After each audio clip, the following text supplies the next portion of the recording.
थोडंसं माग सर कोणी करा.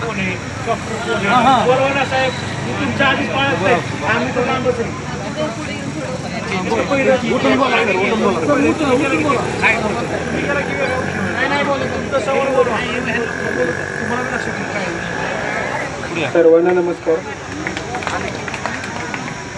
आपल्या प्रहार संघटनेच्या ज्या तहसील कार्यालयासमोर जे आंदोलन चाललंय त्याच्या अनुषंगाने ज्या काही मागण्या संघटनेने केल्या होत्या त्याच्या अनुषंगाने संजय गांधी विभागामध्ये पूर्णवेळ अधिकाऱ्याची नेमणूक करण्यात यावी. त्यामध्ये जे आहे ते श्रुती खानंदे आपल्या तलाठी आहेत त्यांची नेमणूक 1 तारखेपासून करण्यात आलेली आहे. जागेसंदर्भात आपली आता चर्चा झालेली आहे. त्यानुसार आपण बैठक जिल्हाधिकारी कार्यालयामध्ये लावणार आहे. तुम्ही स्वतः सांगितलं की पालकमंत्री साहेबांच्या अध्यक्षतेमध्ये लावते, कारण मी ते इथं करत नाही. आपली जी चर्चा झाली त्या पद्धतीनं होईल. ते जे काही कर्मचारी दिव्यांग बांधवांशी माझ्याकडच्या तक्रारी आल्या की काही त्यांना योग्य वागणूक दिली जात नाही, त्याच्या संदर्भात संबंधित तलाठी सर्कल असतील, लिपिका असतील, त्यांना निश्चितपणे मी लेखी समज देऊन त्याची कॉपी संघटनेलाही देतो, आपल्यालाही देतो. लेखी समज त्यांना देण्यात येईल. मे 2025 मधल्या प्रलंबित जे आपल्याकडे तालुक्यामध्ये जवळपास 400 लोक राहिलेले आहेत त्याच्या संदर्भात आपण शासन स्तरावर पाठपुरावा करणार आहे. त्याची आपली आता चर्चा झालेली आहे. ज्या काही पानंद रस्त्याबाबत देखील नोंदी आहेत. सोमंतळीची एक नोंद झालेली आहे रस्त्याची.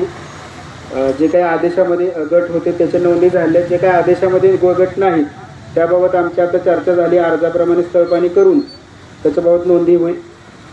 ह्या व्यतिरिक्त जी काही आता ह्या 5 हे झाले. 6वं मी सांगतो की किंवा आमची इथे चर्चा झाली, जी काही संजय गांधीची प्रकरणे प्रलंबित असतील ती त्रुटीपूर्तता ज्या काय आहेत ते चर्चा करून त्रुटीपूर्तता करून त्याची नियमानुसार त्याच्यामध्ये मंजुरीची कारवाई केली जाईल. त्यासोबतच जे काही पुरवठ्याचे देखील प्रश्न आहे ते अर्जात नाही, पण आमची चर्चा आत्ता झाली त्याच्यावर देखील जे आहे त्याची देखील आम्हाला पुरवठ्याची यादी द्यावी अशी माझी विनंती आहे. त्याच्यामध्ये देखील दिव्यांग बांधवांना वेळेवरती आणि जे योग्य त्यांना धान्य, त्याच्यामध्ये माझी विनंती ही आहे सगळ्यांना, ती सर्वच नागरिकांना विनंती, फक्त दिव्यांग बांधवांना नाही, की आपण जेव्हा थंब देता त्यावेळी आपण एकदा चेक करून घ्या की समजा आपल्याला 20 किलो धान्य मिळणार आहे तर त्याने 20 किलोची पावती काढलेली असती. आपण थंब दिल्यानंतर तुम्ही 10 किलो घरी घेऊन येता, तर त्याच्याकडे काय होतं ऑनलाईन रेकॉर्ड आहे 20 किलोचं लक्षात. तुम्ही थंब देता स्वतः पावती. मग पावती मागणी केली पाहिजे, पावती दिली पाहिजे. तुम्ही मागणी करा, तुम्ही चेक करा किती देणार आहे. ठीक आहे, मी अंगठा देतो पण किती देणार आहे विचारा ना त्याला. शेवटी तुम्ही अंगठा केल्यानंतर परत म्हणून नाही चालत की मला 20 किलोचा अंगठा घेतला आणि 10 किलो दिला. माझी सगळ्यांना हीच विनंती, ही सर्वसामान्य नागरिकांना, फक्त दिव्यांग बांधवांचा विषय नाही. अशा गोष्टी होतात ही मला माहिती आहे. प्रत्येक ठिकाणी, प्रत्येक तालुक्यात, प्रत्येक ठिकाणी दुकानात होतात. माझी तुम्ही जागरूकतेनं थोडं वागा सर्व नागरिकांनी. आणि तुम्ही अंगठा देण्याच्या आधी त्याला विचार की माझं धान्य किती आहे. दुसरं हा आहे की NFSA नावाचं आपलं पोर्टल आहे, national food security app NFSA. तर त्याच्यावरती तुमचं धान्य नियत किती आहे, म्हणजे प्रत्येक गावनिहाय कुटुंबनिहाय याद्या उपलब्ध आहेत. समजा शंभूराज खलाटेंना धान्य मिळत असेल तर त्यांना किती धान्य नियमानुसार देय आहे त्याच्या सहित आहे, की समजा यांना दर महिन्याला 20 किलो धान्य देय आहे. ते देखील आपल्याला बघायला, आपल्याला स्वतः घरी बसले तुम्ही ऑनलाईन बघू शकता. जरी काही लोकांना, मला माहिती संगणक मोबाईल वापरता येत नाही, दिव्यांग बांधवांच्या किंवा वयस्कर लोकांच्या अडचणी असतात, त्यामध्ये संघटनेने मदत करावी. ते ॲपवरती सगळं, ॲप नाही वेबसाईटवर सगळं उपलब्ध आहे. गावनिहाय याद्या आहेत, कोणाला किती धान्य मिळतं. त्यापेक्षा जर कमी मिळत असेल 100% आपण त्याबाबत जे आहे ते जागरूक करून आवाज उठवला पाहिजे.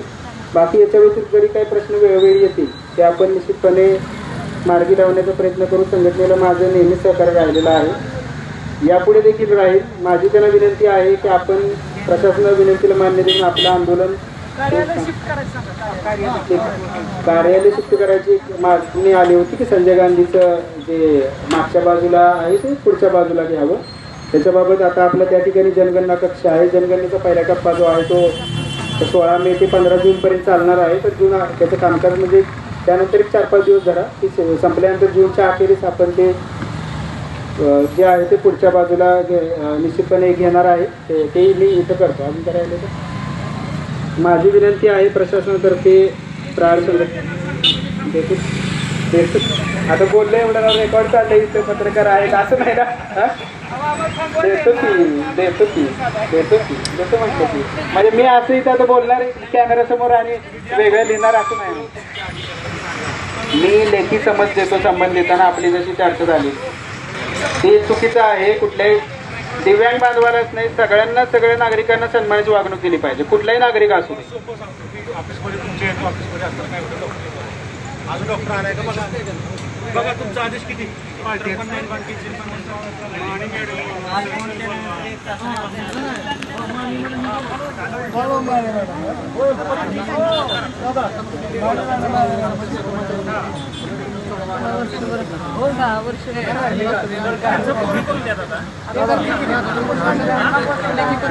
प्रशासनातर्फे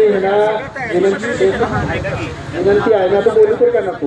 माझी प्रशासनातर्फे सर्व पदाधिकारी, सागर गावडे, महेश जगताप आणि अन्य सर्व पदाधिकाऱ्यांना विनंती आहे. मला दोघांची नाव माहिती म्हणून दोघांची घेतली बरं, कारण माझ्याकडे रेग्युलर दोघं जण येत राहतात.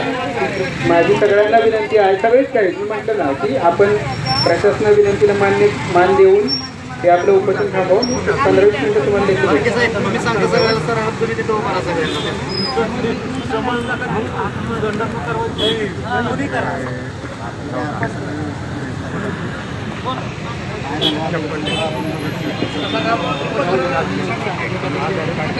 या ठिकाणी आपण जे 3 दिवस तेवढ्या उन्हामध्ये या आमरण उपोषणकर्त्यांना पाठिंबा दिला आणि खऱ्या अर्थाने हे जे आपले 5 आमरण उपोषणकर्ते आहेत की जे तळागाळातला जो दुर्लक्षित दिव्यांग बांधव आहे, जी विधवा भगिनी आहे, या सगळ्यांच्या करता आपण या ठिकाणी उपोषणाला बसलात आणि आपणाला पाठिंबा देण्याच्या करता आमच्या मायमावल्या असतील, आमचे बांधव असतील, गेले 3 दिवस रणांच्या उन्हामध्ये आपल्या पाठीशी आहेत. आपल्या सगळ्यांचं आम्ही ज्या सगळ्या संघटना या ठिकाणी तुम्हाला पाठिंबा द्यायला आलेलो आहे, आम्ही सगळे तुमचं कौतुक करतो. तुम्ही या ठिकाणी आलात, तुमचे आभार व्यक्त करतो. तहसीलदार साहेबांनी सांगितल्याप्रमाणे 15 मिनिटांमध्ये त्यांचं पत्र आपल्याकडे येईल आणि त्यानंतर आपले सगळे उपोषणकर्ते त्या ठिकाणी थांबतील. परंतु ज्या गोष्टीच्या आधारे थांबण्याचा निर्णय घेतलेला आहे, प्रशासनाने उद्याच्या काळामध्ये त्या सगळ्यांची तंतोतंत पालन करावं अशी विनंती आपल्या सगळ्यांच्या तर्फे तहसीलदारांना करतो. धन्यवाद.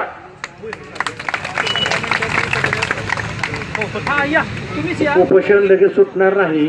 साहेबांनी जोपर्यंत लेखी देत नाही तोपर्यंत आपलं उपोषण सुटणार नाही. हो की साहेब, आम्हाला विश्वास आहे, आम्हाला कार्यकर्त्यांना काम करायचं, आम्हाला हातात हात घालून प्रशासनावर काम करायचं. परंतु तुम्हाला आत्ताच्या आत्ता मी इथं दाखवलं, आपल्या ऑफिसमध्ये असताना डॉक्टरना बोलवा म्हणलं होतं, परंतु डॉक्टर इथं आला नाही. काल दोघा दिव्यांगांना उलटी झाली, 1 तास फोन करून सुद्धा तो डॉक्टर इथं उपलब्ध झाला नाही. आता तुम्हाला जिवंत उदाहरण दिलं. नाही असे 10 मिनिटं किती वेळाची असतात ती कळू द्या आम्हाला बी एकदा. त्याच्यामुळं इथं डॉक्टर येतील आणि येताना तलाठी मंडळ अधिकाऱ्यांना सुद्धा इथं आणा, त्यांना बी कळू द्या प्रहार संघटना काय आहे ती.